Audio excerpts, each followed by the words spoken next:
जय हिंद दोस्तों, कैसे हैं आप सभी। आई होप आप सभी बहुत अच्छे होंगे और बहुत अच्छे से आप लोग अपने लाइफ और पढ़ाई को एंजॉय कर रहे होंगे। सो आज हम डिस्कस करने वाले हैं 6 नवंबर से लेकर 7 नवंबर तक के 2024 तक की बात करें तो करंट अफेयर को हम डिस्कस करेंगे। बहुत इंपॉर्टेंट रहने वाले हैं आज का सेशन, तो बहुत ज्यादा शानदार तरीके से हम डिस्कस करेंगे आज का सेशन।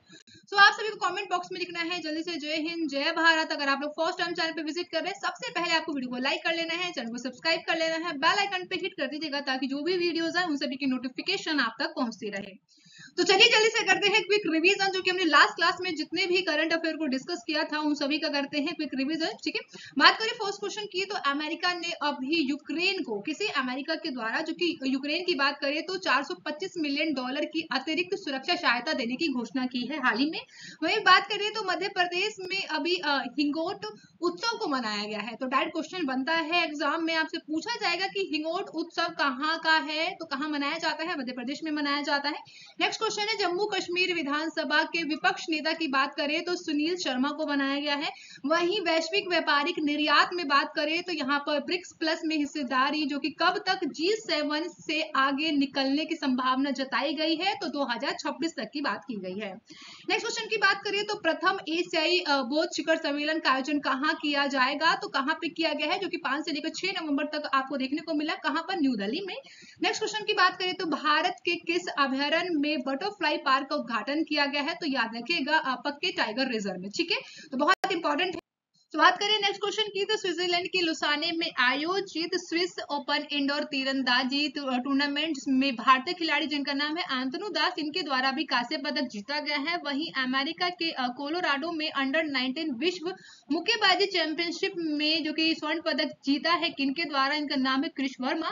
नेक्स्ट क्वेश्चन की बात करें तो अभी हाल ही में खबरों में रही थाडो जनजाति जो कि मुख्य रूप से किस राज्य में निवास करती है, तो मणिपुर में निवास करती है। नेक्स्ट क्वेश्चन की बात करें तो assets recover inter agency network Asia Pacific की संचालन समिति में किस भारतीय एजेंसी को शामिल किया गया है, तो ईडी को किया गया है। नेक्स्ट क्वेश्चन है किस राज्य सरकार ने पात्र परिवारों को मुफ्त गैस सिलेंडर उपलब्ध कराने के लिए दीपम 2.0 योजना की शुरुआत की है, तो आंध्र प्रदेश के द्वारा किया गया। सो यहाँ पे हमने जितने भी करंट अफेयर जो कि लास्ट क्लास में हमने डिस्कस किया था विद बैकग्राउंड इन्फॉर्मेशन, सभी का हमने किया है क्विक रिवीजन। तो चलिए स्टार्ट करते हैं आज का सेशन। आज 7 नवंबर 2024। तो आज हम डिस्कस करेंगे 6 नवंबर से लेकर 7 नवंबर तक के वो सभी क्वेश्चन जो कि आपके एग्जाम के पॉइंट ऑफ व्यू से बहुत ज्यादा इंपॉर्टेंट रहने वाले हैं। सो बहुत ज्यादा शानदार डिस्कशन रहने वाला है आज का। अगर अभी तक फ्रेंड्स आप लोगों ने वीडियो को लाइक और शेयर नहीं किया है तो जल्दी से जाकर वीडियो को लाइक और शेयर कर दीजिएगा। बात करें फर्स्ट क्वेश्चन की तो यूएस में 47वें राष्ट्रपति के रूप में किसने जो है जीत को दर्ज किया है, तो ऑप्शन यहाँ पे करेक्ट होगा आपका ए, इनका नाम है डोनाल्ड ट्रंप। तो ऑप्शन आपको याद रखना है यहाँ पे डोनाल्ड ट्रंप की बात करें जो कि अभी 47वें प्रेसिडेंट बन गए हैं, कहाँ के, यूएसए के। तो ऑप्शन ए करेक्ट रहा यहाँ पे डोनाल्ड ट्रंप। अब जानते हैं इस क्वेश्चन की बैकग्राउंड इन्फॉर्मेशन को, तो याद रखिएगा डोनाल्ड ट्रंप जो कि यूएसए के 47वें राष्ट्रपति बने हैं। वहीं हम वोटों की बात करें तो 276 जो कि इलेक्टोरल वोट इन्हें हासिल हुए हैं। वहीं पर हम बात करें जो कि 270 वोटों की सीमा होती है। ठीक है, इसी में आपको याद रखना है कि कमला हैरिस को यहाँ पर मात देते हुए जो कि अमेरिकी संविधान अनुसार बात की जाए तो ये किसी भी व्यक्ति के अधिकतम 2 बार राष्ट्रपति चुना जा सकता है, जिसमें से ट्रंप की बात करें तो इनका दूसरा कार्यकाल देखने को मिलेगा इस वर्ष। ठीक है, तो इंपॉर्टेंट है, याद रखिएगा डोनाल्ड ट्रंप जो कि यूएसए के 47वें राष्ट्रपति बने हैं। ठीक है, नेक्स्ट क्वेश्चन की बात करें तो कालका शिमला रेलवे जो कि अभी हाल ही में समाचारों में देखा गया, ये किन 2 राज्यों को जोड़ने का काम करता है, ऑप्शन बी करेक्ट है यहाँ पे हरियाणा एंड हिमाचल प्रदेश। तो बात करें यहाँ पे ऑप्शन बी करेक्ट है यहाँ पे, तो याद रखिएगा हरियाणा और हिमाचल प्रदेश। अब जानते हैं इस क्वेश्चन की बैकग्राउंड इन्फॉर्मेशन। तो हिमाचल प्रदेश के मुख्यमंत्री और साथ ही यहाँ पे केंद्र सरकार के द्वारा कालका शिमला रेलवे में ग्रीन हाइड्रोजन ट्रेनों को चलाने के ऊपर विचार किया गया, जिसकी बात आपको देखने को मिलेगा हरियाणा और हिमाचल प्रदेश जो कि एक संकीर्ण गेज रेलवे है, यहाँ पर दोनों ही राज्यों को जोड़ने का काम करेगा। साथ ही ये आपको याद रखना है कि 1898 में शिमला जो कि गए ब्रिटिश समर कैपिटल के रूप में देखा जाता है, जो कि भारतीय रेलवे नेटवर्क को जोड़ने के लिए बनाया गया था, कब, 1898 में। वहीं 1903 की बात करें जब यहाँ पे 96 किलोमीटर की लाइन जो कि ट्रायल ट्रेन के रूप में जाना जाता है, इसमें आपको देखने को मिलेगा कि 18 स्टेशन है और 102 सुरंग है, साथ ही इसमें 850 इसमें अधिक पुल भी शामिल किए गए। तो आपसे क्वेश्चन पूछा जाएगा कि कालका शिमला रेलवे स्टेशन जो कि किन किन दो राज्यों को जोड़ने का काम करता है? तो ये रेलवे याद रखिएगा, तो ये हरियाणा और हिमाचल प्रदेश को जोड़ने का काम करता है। नेक्स्ट क्वेश्चन की बात करें तो किस भारतीय टेबल टेनिस खिलाड़ी के द्वारा WTT फीडर कार्कस 2024 में पुरुष एकल खिताब जीता है? इनका नाम है Harmeet Desai. Option C correct है। तो ऑप्शन सी करेक्ट रहा यहाँ पे, याद रखिएगा हरमन देसाई। ठीक है, अब जानते हैं इस क्वेश्चन की बैकग्राउंड इन्फॉर्मेशन। तो भारत के हरमन देसाई जो कि वेनेजुएला में आयोजित 2024 के table tennis feeder Caracas tournament में पुरुष के एकल और मिश्रित युगल में इनके द्वारा खिताब जीता गया है। इस आयोजन की बात करें जो कि 31 अक्टूबर से लेकर 3 नवंबर 2024 तक इसका आयोजन हुआ, कहाँ पे? वेनेजुएला में।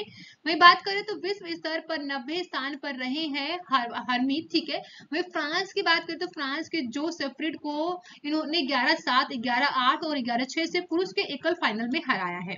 तो इंपॉर्टेंट नाम है, याद रखिएगा। आपसे डायरेक्ट क्वेश्चन पूछा जाएगा कि टेबल टेनिस खिलाड़ी के रूप में अगर देखिए तो इनका नाम है हरमन देसाई। इन्हीं के द्वारा ही अभी वेनेजुएला में आयोजन 2024 के world table tennis feeder कारकास tournament में पुरुषों के एकल और मिश्रित युगल में खिताब जीता गया। तो इनका नाम इंपॉर्टेंट है, याद रखिएगा।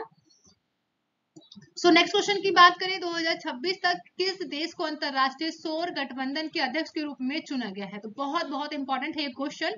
ऑप्शन ए करेक्ट है यहाँ पे, इंडिया को। ठीक है, तो भारत की बात करें तो भारत को अंतरराष्ट्रीय सौर गठबंधन के अध्यक्ष के रूप में चुना गया। कब तक के लिए? 2026 तक के लिए। सो ऑप्शन यहाँ पे करेक्ट रहा फ्रेंड्स, ए। ठीक है, यानी इंडिया। आप जानते हैं इस क्वेश्चन की बैकग्राउंड इन्फॉर्मेशन को। तो भारत और फ्रांस को जो कि 2026 तक अंतरराष्ट्रीय सौर गठबंधन के अध्यक्ष और सह अध्यक्ष के रूप में फिर से चुना गया है। इसी के साथ हम बात करें यहाँ पर अंतरराष्ट्रीय सौर गठबंधन में, जो कि अंतर समृद्ध देश है, जिसमें जो कि सौर ऊर्जा को एक स्वच्छ और सस्ती संसाधन के रूप में सौर ऊर्जा को बढ़ावा देने के लिए एकजुटता के रूप में काम करता है। यहाँ पर अंतरराष्ट्रीय सौर गठबंधन की बात करें तो ये संयुक्त राष्ट्र पेरिस जलवायु सम्मेलन 2015 में भारत और फ्रांस के द्वारा लॉन्च किया गया था, जिसमें IAS फ्रेमवर्क समझौता 2017 को लागू किया गया था। इसी के साथ बात करें तो यहाँ पर अंतरराष्ट्रीय सौर गठबंधन सौर परियोजनाओं और इसी के साथ प्रौद्योगिकी सहयोग, क्षमता निर्माण और ऊर्जा संक्रमण के वित्तपोषण के ऊपर भी काम करता है। वहीं टूटी 1000 इसमें बात करें तो यहाँ पर रणनीति का उद्देश्य है जो कि 2030 तक सौर निवेश में 1000 बिलियन अमेरिकी डॉलर को जुटाना है। साथ ही अगर बात करें, इंपॉर्टेंट, बहुत इंपॉर्टेंट है ये लाइन, याद रखिएगा कि अंतरराष्ट्रीय सौर गठबंधन का हेडक्वार्टर कहां पर है? क्वेश्चन एग्जाम में बने हैं, आगे भी क्वेश्चन पूछा जाएगा क्योंकि ये अंतरराष्ट्रीय स्तर की बात ही जा रही है। तो याद रखिएगा कि अंतरराष्ट्रीय सौर गठबंधन का हेडक्वार्टर कहां पर है? तो हरियाणा के गुरुग्राम में है। ठीक है, बहुत इंपॉर्टेंट है ये। ठीक है, तो याद रखिएगा हेडक्वार्टर को। नेक्स्ट क्वेश्चन की बात करें तो गोविंद सागर झील जो कि समाचारों में देखा गया किस राज्य में स्थित है? तो यहाँ पे ऑप्शन सी करेक्ट है, हिमाचल प्रदेश में। कहां पर? हिमाचल। तो ऑप्शन सी करेक्ट है यहाँ पे, हिमाचल प्रदेश। जानते हैं इस क्वेश्चन की बैकग्राउंड इन्फॉर्मेशन को। तो हिमाचल प्रदेश में गोविंद सागर झील जो कि अभी हाल ही में खबरों में रहा, क्योंकि यहाँ पे जल की खेल गतिविधियों को शुरू किया जाएगा। तो गोविंद सागर झील जो कि हिमाचल प्रदेश के ऊना और बिलासपुर जिले में एक मानव निर्मित जलाशय है। नाम की बात करें तो गुरु गोविंद सिंह के नाम पर ही गोविंद सागर झील नाम रखा गया, जो कि सतलज नदी पर भाकर बांध के द्वारा यहाँ पे देखने को मिलेगा बनाया गया है। भाकर बांध की बात की जाए तो दुनिया के सबसे अधिक गुरुत्वाकर्षण बांधों में से एक देखने को मिलेगा, जिसकी लंबाई 225.5 मीटर है। ये कौन कौन से राज्यों को सिंचाई के लिए पानी की आपूर्ति करता है? तो हिमाचल प्रदेश है, पंजाब, हरियाणा और राजस्थान को ये सिंचाई के लिए पानी जो कि गोविंद सागर झील से ही देखने को मिलता है। ठीक है, तो इंपॉर्टेंट है, याद रखिएगा आप लोग। नेक्स्ट क्वेश्चन है, वियतनाम इंडिया द्विपक्षीय सेना अभ्यास कहाँ आयोजित किया गया है, जिसे विनबैक्स के नाम से जाना जाता है? तो ऑप्शन ए करेक्ट है यहाँ पे, अंबाला हरियाणा में। कहाँ पर? अंबाला। तो ऑप्शन ए करेक्ट रहा है यहाँ पे, अंबाला हरियाणा। जानते हैं इस क्वेश्चन की बैकग्राउंड इन्फॉर्मेशन। तो इंपॉर्टेंट है कि 5वें वियतनाम भारत द्विपक्षीय सेना अभ्यास जो कि 2024 में कहाँ पर इसका आयोजन किया जा रहा है? अंबाला हरियाणा में। इसका उद्देश्य क्या है? तो भारत और वियतनाम की संयुक्त सैन्य क्षमताओं को मजबूत करना है। वहीं पहली बार की बात करें जब अभ्यास में द्वि सेवा भागीदारी शामिल थी, जिसमें दोनों देशों की सेना और वायुसेना कर्मियों के द्वारा इसमें काम किया जाता था। वहीं भारत की बात करें तो यहाँ पर आकस्मिक जो कि 47 सदस्य आपको देखने को मिलेंगे जो कि शामिल है।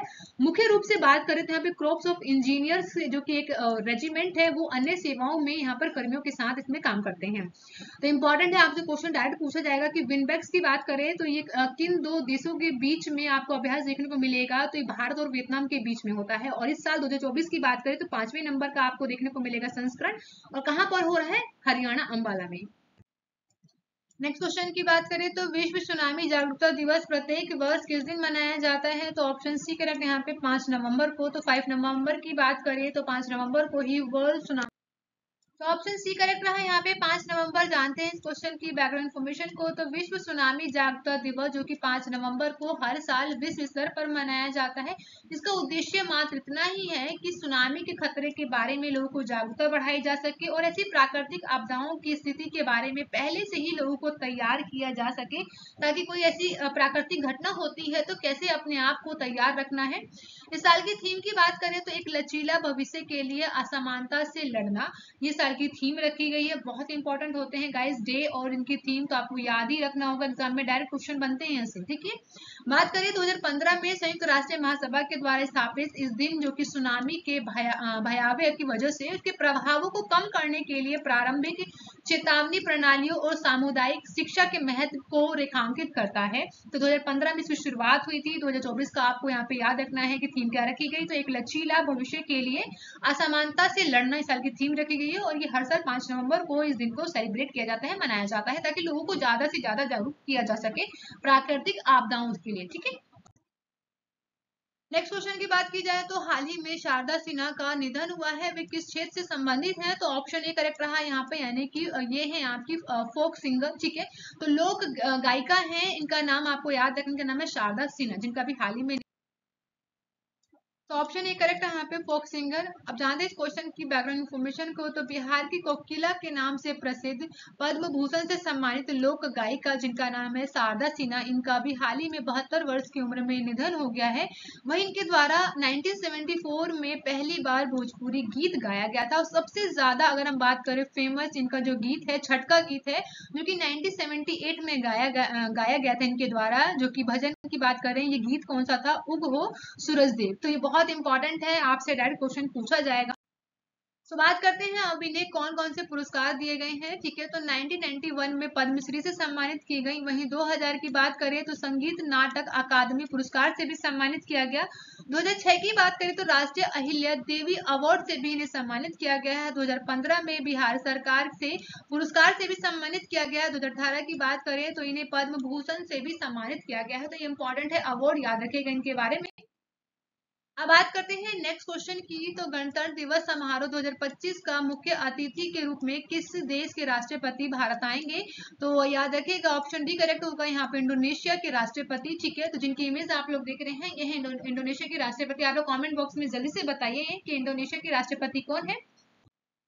तो ऑप्शन डी करेक्ट यहाँ पे इंडोनेशिया। जानते हैं इस क्वेश्चन की बैकग्राउंड इन्फॉर्मेशन को। तो भारत जो कि 26 जनवरी 2025 को अपना 76वां गणतंत्र दिवस मनाने जा रहे हैं। यहाँ पे इंडोनेशिया के राष्ट्रपति जिनका नाम है प्रबावो सुबाचो, जो कि इस बार इस गणतंत्र दिवस 2025 पे मुख्य अतिथि के रूप में आपको देखने को मिलेंगे। वहीं इस मौके पे बात करें, हर साल की तरह नई दिल्ली के कर्तव्य पथ पर जो कि भव्य परेड का आयोजन किया जाएगा, जिसमें देश की सांस्कृतिक विविधता साथ ही सैन्य शक्ति का प्रदर्शन किया जाएगा। तो इंपॉर्टेंट है, याद रखिएगा, एग्जाम में क्वेश्चन पूछा जाएगा कि 2025 के गणतंत्र दिवस समारोह पे मुख्य अतिथि कौन होंगे। तो आप सभी को पता है, कमेंट बॉक्स में आंसर जरूर कीजिएगा। नेक्स्ट क्वेश्चन है, हाल ही में दुनिया का सबसे युवा रेटेड 5 शतरंज खिलाड़ी कौन बने हैं, तो ऑप्शन सी करेक्ट है यहाँ पे, अनीश सरकार। तो ऑप्शन सी करेक्ट यहाँ पे, अनीश सरकार। जानते हैं इस क्वेश्चन की बैकग्राउंड इन्फॉर्मेशन को। तो अनीश सरकार जो कि विश्व स्तर पे सबसे युवा रेटेड 5 शतरंज खिलाड़ी बन गए हैं। वहीं कलकत्ता पश्चिम बंगाल के हैं, तो इंपॉर्टेंट है, इनका नाम याद रखिएगा। वहीं इनकी उम्र की बात करें तो ये 3 साल 8 महीने और 19 दिन के हैं। यही हम बात करें इनके साथ, तो इनके द्वारा 1555 की फेड रेटिंग के साथ इनको जो कि ये अवार्ड मिला है। तो टाइटल याद रखिएगा इनका, जो कि दुनिया के सबसे युवा फेड रेटेड शतरंज खिलाड़ी बने हैं। क्या नाम है इनका, अनीश सरकार। नेक्स्ट क्वेश्चन है कि संगठन ने नवंबर नवंबर 2024 में एशिया और प्रशांत क्षेत्र में अपने आपदा लचीलेपन प्रयासों को बढ़ाने के लिए एक नई कार्य योजना की घोषणा की है। तो वो ऑर्गेनाइजेशन है, ऑप्शन सी करेक्ट होगा यहाँ पे, एशियन डेवलपमेंट बैंक है। तो ऑप्शन सी करेक्ट रहा यहाँ पे, एशियन डेवलपमेंट बैंक। अब जानते हैं यहाँ पे इस क्वेश्चन की बैकग्राउंड इन्फॉर्मेशन। तो एडीबी बैंक, जिसके द्वारा एशिया प्रशांत क्षेत्र में अपने आपदा लचीलेपन प्रयासों को बढ़ावा देने के लिए नई योजना कार्य योजना की घोषणा की गई है, जो कि आपदा जोखिम प्रबंधन कार्य योजना 2024 से लेकर 30 तक के आपदाओं और जलवायु परिवर्तन प्रभावों को कम करने के लिए, साथ ही अपने विकासशील सदस्यों का समर्थन करने के लिए एडीबी के द्वारा प्रतिबद्धता की गई है। इस कार्य योजना में एडीबी के द्वारा संचालन परियोजना डिजाइन किया जाएगा, साथ ही धन का निर्णय में आपदा जोखिम प्रबंधन घटकों के लिए एक निर्देश के रूप में वादा करती है।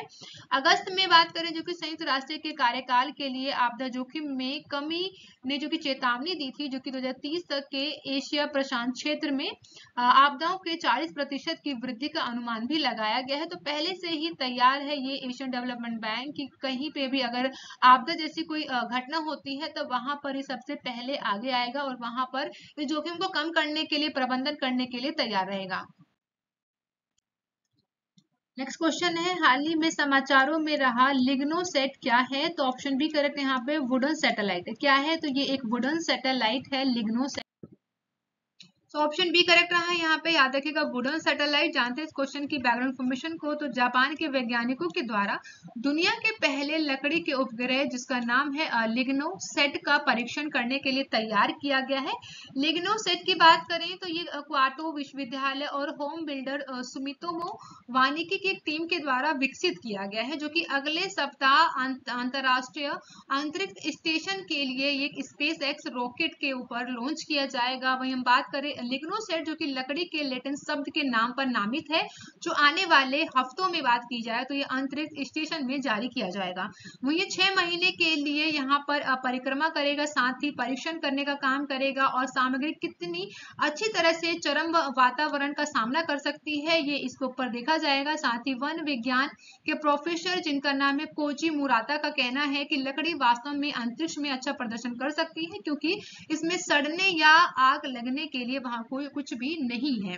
तो आपसे डायरेक्ट क्वेश्चन पूछा जाएगा एग्जाम में कि कहाँ के वैज्ञानिकों के द्वारा पहले लकड़ी के उपग्रह को बनाया गया है, इसका नाम क्या है? तो जापान के वैज्ञानिकों के द्वारा बनाया गया और इसका नाम है लिग्नोसेट।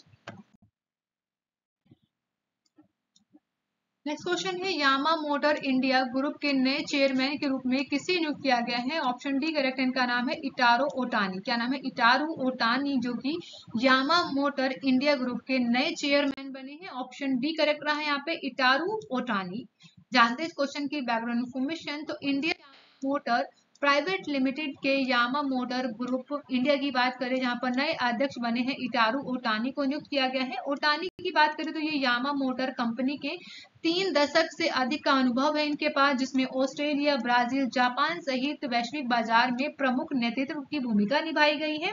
इस भूमिका से पहले अगर बात करें तो ओटानी की जो कि मुख्य महाप्रबंधक के रूप में कार्य किया गया है। वहीं जापान के बाहर स्थित लैंड मोनोबिलिटी बिजनेस ऑपरेशन का भी नेतृत्व कर चुके हैं। तो इनका नाम बहुत बहुत इंपॉर्टेंट है। तो नए अध्यक्ष बनाए गए हैं यामा मोटर इंडिया ग्रुप के, जिनका नाम है इटारू ओटानी। नेक्स्ट क्वेश्चन की बात करें तो भारत मंडपम में स्वावलंबन 2024 प्रदर्शनी का उद्घाटन किसने किया है? ऑप्शन डी करेक्ट यहाँ पे, दिनेश त्रिपाठी के द्वारा किया गया है। तो ऑप्शन डी करेक्ट रहा है यहाँ पे, दिनेश त्रिपाठी। अब जानते हैं इस क्वेश्चन की बैकग्राउंड इन्फॉर्मेशन। तो नौसेना के प्रमुख, जिनका नाम है दिनेश कुमार त्रिपाठी, इनके द्वारा भारत मंडपम में स्वावलंबन 2024 प्रदर्शनी का उद्घाटन किया गया। इस कार्यक्रम का उद्देश्य देश के युवा उद्यमियों के नवाचारों का प्रदर्शन करना रहा। साथ ही भारतीय सेना नौसेना के विभिन्न उद्योगों की हितधारकों के बीच में सहयोग को मजबूत करने के ऊपर बात की गई। इनके द्वारा देश के युवाओं को द्वारा जो कि दिखाए गए अभिनव समाधानों के लिए उत्साह व्यक्त किया गया। साथ ही भारतीय वायुसेना, भारतीय सेना और भारतीय तटरक्षक सीमा सुरक्षा बल की बात करें तो इन सभी विविध एजेंसियों के द्वारा लगभग 115 स्टीलों की भागीदारी को नोट भी किया गया है। तो इम्पॉर्टेंट है क्वेश्चन, याद रखिएगा कि दिनेश कुमार त्रिपाठी के द्वारा भारत मंडपम में स्वावलंबन 2024 प्रदर्शनी का उद्घाटन किया गया। आज का क्वेश्चन ऑफ द डे क्या है, जिसका आंसर आप सभी को कमेंट बॉक्स में करना है। तो आज का क्वेश्चन ऑफ द डे है कि विम्बैक 2024 का आयोजन कहाँ किया गया है। तो चारों ऑप्शन आप सभी के सामने दिए गए हैं, इसमें से कौन सा ऑप्शन करेक्ट है वो मुझे आप लोग कमेंट बॉक्स में जरूर बताइएगा। लास्ट वीडियो में मैंने आप लोगों से क्वेश्चन पूछा था, इस क्वेश्चन के आंसर बताने की बारी है आज। तो अमेरिका के कोलोराडो में अंडर 19 विश्व मुक्केबाजी चैंपियनशिप किस खिलाड़ी के द्वारा स्वर्ण पदक जीता गया। तो ऑप्शन ए करेक्ट रहा, इनका नाम है Krisha Verma. Thank you for watching guys, मिलते हैं नेक्स्ट वीडियो में। जब तक आप लोग अपनी लाइफ और पढ़ाई को बहुत अच्छे से एंजॉय कीजिएगा, साथ ही साथ आप लोग अपनी फैमिली और सेहत का ध्यान रखिएगा। वीडियो को लाइक और शेयर करना मत भूलिएगा। Bye bye guys and take care.